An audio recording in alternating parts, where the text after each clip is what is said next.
There are over 40,000 cheese varieties in the world. Austria needed exactly one to change everything.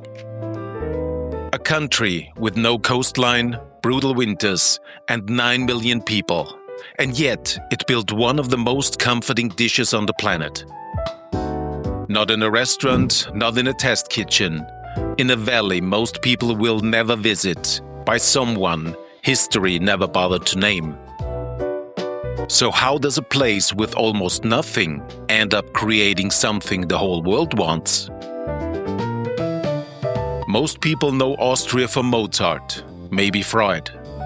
What they don't know, Austria invented the espresso machine, the hospital patient chart, the sewing machine, even the croissant.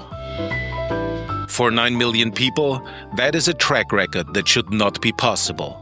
But here is what nobody talks about. Every great idea needs fuel. Every inventor, every composer, every surgeon eating lunch between shifts. All of that ambition, all of that invention, it had to eat somewhere. And it ate this. Käsespätzle translates simply as cheese noodles. Käse means cheese, Spätzle means little sparrows. A playful name for the soft, irregular shapes the dough makes when pushed through a coarse grater into boiling water. It begins not in a city, but in the mountains. The Alps stretch across western Austria, and for centuries the farmers and herders who lived there had two things in abundance: flour and cheese. Everything else was either expensive or impossible to reach. That constraint did not limit the cooking, it shaped it entirely. Spätzle itself is believed to be over 1,000 years old. Early references trace it to the 13th century across the Alpine region, shared between Austria, Germany and Switzerland. Nobody owns it, everybody claims it. And that argument, quietly, has never been settled. The noodle was practical by design, made from flour, eggs and water, nothing more. It could be prepared in a single pot over an open fire. In a region where winters lasted half the year and fresh food was scarce, that mattered enormously. But in Austria's Vorarlberg region, a sliver of land wedged between Switzerland and Liechtenstein, something specific happened. Local cheese-making had become extraordinary.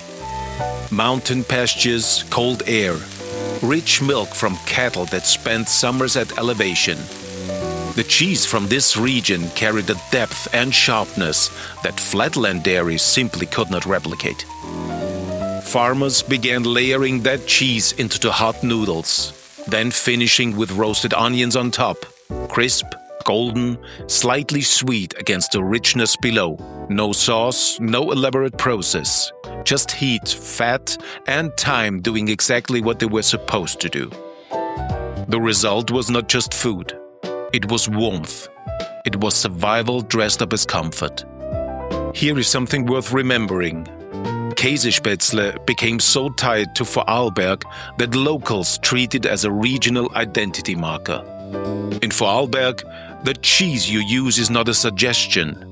It is almost a matter of pride. Use the wrong one and someone will notice. For most of its life, this was peasant food. Cheap, filling, built from what was already in the house. No technique that was required to master.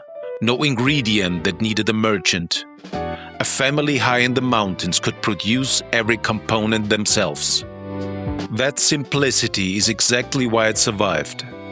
While royal kitchens chased elaborate presentations, the Alpine kitchen kept making the same dish, generation after generation, and the world eventually caught up.